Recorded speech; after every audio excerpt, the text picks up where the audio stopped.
Ne reste pas sur cette vidéo si tu ne veux pas comprendre comment tu fonctionnes. Vous perdez pied face à ce que vous ressentez. Vous ressentez trop ou pas assez. Vous vous demandez pourquoi est-ce que je me sens comme ça ou qu'est-ce que je ressens vraiment. Le problème, c'est que vous ne savez pas ce que vous ressentez. Et ça, c'est pesant. Si je vous disais que j'avais une part des exégèses à ces questions parce que le reste devra venir de vous. Eh oui, je ne vais pas vous donner de méthode toute faite, mais je vais vous faire part de certaines de mes recherches et réflexions qui m'ont permis d'écouter ce que je ressens. Donc si vous cherchez une solution rapide, un gourou ou une méthode miracle, eh ben, je vous encourage à passer votre chemin. Mais les autres, vous pouvez rester.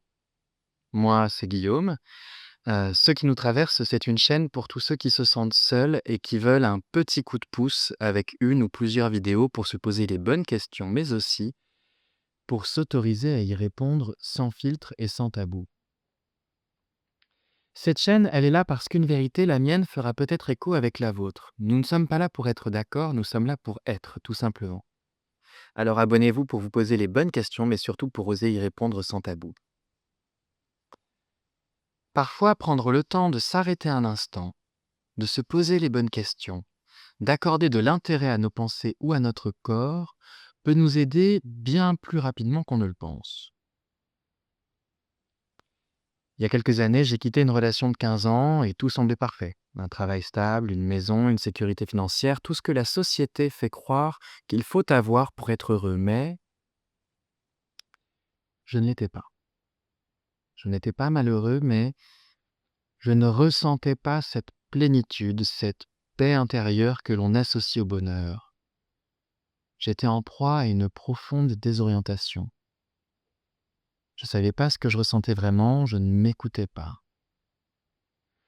Un jour, une pensée a surgi en moi. Je dois me retrouver, et ce n'était pas un choix contre mon partenaire, mais un choix pour moi-même. Ce n'était pas sa faute, c'était quelque chose que je devais faire pour moi. J'ai dû me perdre pour me retrouver. J'ai dû le quitter pour comprendre qui j'étais vraiment et ce que je voulais vraiment, parce que parfois on a tout pour être heureux, mais on ne l'est pas. Parce qu'on ne s'écoute pas, parce qu'on ne prend pas le temps de se poser la question, et on se retrouve piégé dans une cage dorée. Mais un jour, sans trop savoir pourquoi, j'ai écouté cette petite voix en moi qui me disait que je devais partir même si je ne comprenais pas entièrement pourquoi. Et c'est dans cette perte, dans cette incertitude que j'ai commencé à me retrouver. Cette expérience, elle m'a appris à m'écouter, mais il me manquait encore des outils pour vraiment comprendre ce que je ressentais. Identifier ces émotions, c'est comprendre qu'une émotion délivre un message, et en le déchiffrant, on peut découvrir quel besoin est à combler à ce moment-là. Par exemple, si vous ressentez de la peur intense, un effroi insoutenable, le message de cette émotion, c'est: «Danger, il faut fuir». Vous éprouvez donc un besoin de retrouver une sécurité, de retrouver un espace sûr, de vous protéger, et parfois ce message se manifeste dans notre corps par un tremblement, un sursaut, un poids dans le cœur, et parfois dans nos pensées. «Si je reste, je vais mourir».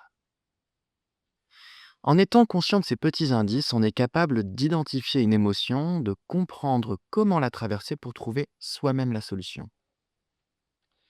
C'est alors que j'ai découvert le modèle de Robert Plutchik qui identifie 8 grandes émotions de base.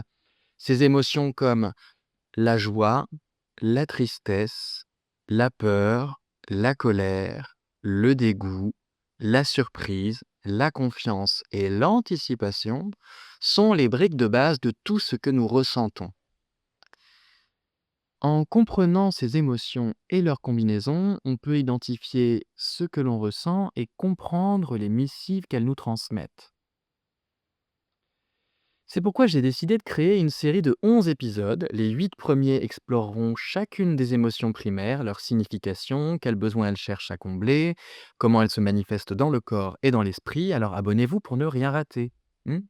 Et ensuite, on abordera à travers 3 épisodes des combinaisons de ces émotions pour comprendre des sentiments un peu plus complexes comme l'amour, l'attachement, l'alerte, etc., etc. Et une fois ces épisodes sortis, eh ben, on aura couvert un large spectre des émotions humaines. Si cette série t'intéresse, like la vidéo. Que vous souhaitiez explorer toutes les émotions, les passions ou seulement quelques mouvements de votre âme, eh ben cette série, elle est conçue pour vous. Elle sera là pour mieux vous aider à vous comprendre et mieux vous écouter et mieux écouter ce que vous ressentez. Suivez ma chaîne, Ce qui nous traverse, parce que on ne sort pas indemne de la vie, mais on peut en sortir plus conscient.